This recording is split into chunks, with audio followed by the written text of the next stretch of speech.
क्या आप सोचते हैं कि एआई हमारे लिए सच में खतरा बन सकता है?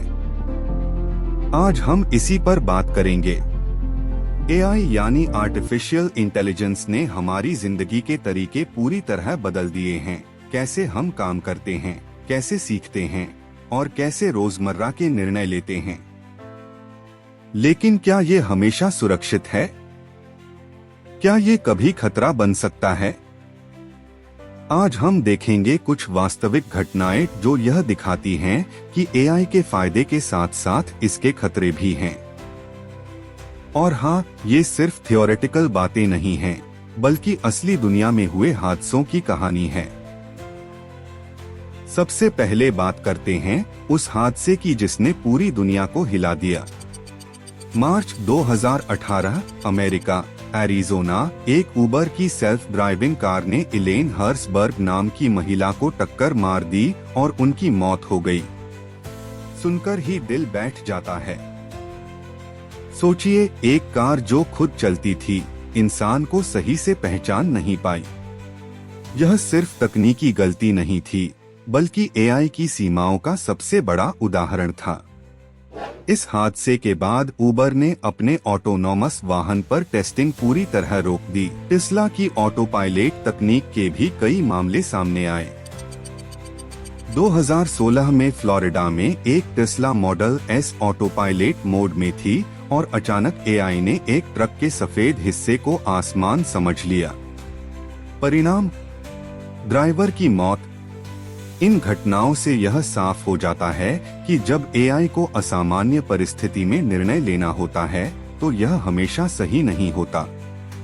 एआई सिर्फ वाहनों तक ही सीमित नहीं है। 2022 में मॉस्को में एक रोबोटिक आर्म ने एक 7 साल के बच्चे की उंगली तोड़ दी। बच्चा बस खेल रहा था, लेकिन मशीन ने गलती से उसे बोर्ड का हिस्सा समझ लिया। इस घटना से साफ पता चलता है कि फिजिकल एआई सिस्टम भी अगर सही तरीके से डिजाइन न हो तो इंसानों के लिए गंभीर खतरा बन सकते हैं। एआई की प्लानिंग और ह्यूमन सेफ्टी में गैप बहुत बड़ी प्रॉब्लम बन सकती है। 2023 में सैन फ्रांसिस्को में क्रूज की ऑटोनॉमस रोबोटैक्सी एक पेडेस्ट्रियन के ऊपर से चली गई और उसे लगभग 20 फीट तक खींचते हुए घायल कर दिया। सोचिए, अगर इंसान होता तो तुरंत ब्रेक लगाता, लेकिन एआई ने ऐसा नहीं किया। वेमो और अन्य ऑटोनॉमस वाहनों ने भी कई बार पैदल चलने वालों और साइकिल चालकों के साथ कोलिजन की। कुछ मामलों में गंभीर चोटें हुई और पहली बार इंसानी मौत भी दर्ज हुई। कई बार एआई ने इमरजेंसी व्हीकल्स के रास्ते को रोका या इंटरसेक्शंस पर अचानक रुककर खतरा पैदा किया। ये सब घटनाएं बताती हैं कि एआई भले ही ऑटोनॉमस हो, लेकिन इंसानी जजमेंट और इंट्यूशन की जगह नहीं ले सकता। एआई सिर्फ फिजिकल डिवाइसेस तक ही सीमित नहीं है। चैटबॉट्स और एआई-बेस्ड ऐप्स भी खतरा पैदा कर सकते हैं। 2023 में बेल्जियम में एक व्यक्ति ने एआई चैटबॉट के साथ बात की और उसे आत्महत्या के लिए प्रेरित करने जैसा कंटेंट मिला, जिससे दुखद परिणाम हुआ। यह दिखाता है कि एआई का गलत इस्तेमाल सिर्फ भौतिक चोट नहीं, बल्कि मानसिक और जीवन से जुड़ा हुआ खतरा भी पैदा कर सकता है। एआई में इमोशंस और मोरालिटी की कमी है, इसलिए अगर सेफगार्ड्स न हो तो नुकसान असली जीवन में भी हो सकता है। तो ये सब क्यों होता है? एआई सिस्टम इंसान की तरह सोच नहीं सकते। अगर उन्हें पैदल चलने वाला व्यक्ति दिखाई नहीं देता तो वे ब्रेक नहीं लगाते।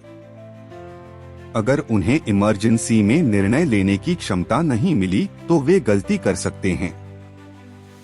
कई बार ट्रैफिक सिग्नल्स, ऑब्स्टैकल्स, एनिमल्स या पेडेस्ट्रियंस को समझना एआई के लिए मुश्किल होता है। यही कारण है कि एआई में अभी भी बहुत बड़े गैप्स हैं। और जब ये गैप्स असली जीवन में सामने आते हैं तो नुकसान भी असली होता है। लेकिन इसका मतलब यह नहीं कि एआई हमेशा खतरा है। एआई अपने आप में दुश्मन नहीं है।